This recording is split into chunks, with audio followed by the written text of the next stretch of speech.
Hey guys, welcome back to DelfStack. This is how to fix administrator permission on Chrome Windows 11. So guys, if you want to fix this issue, what you could try to do is of course first go ahead and go to your start menu and search for the Google Chrome application. Now, here on the Google Chrome application, right click on it and you should be able to see here open file location. So go ahead and click on it.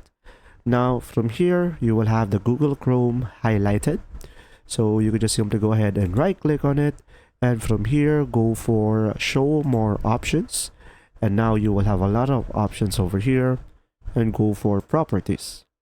Now here on the properties tab, you could just simply go ahead and go for the compatibility. And now you could just simply uncheck this one, run this program as administrator. Now from here, you could just simply select apply to save the changes. And once you have done that, select OK.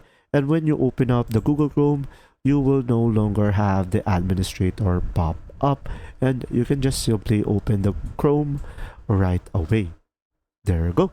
If you found this video helpful, please like and subscribe. And if you have any questions, just simply go ahead and comment down below, and we will do our best to answer them all. And see you in the next video.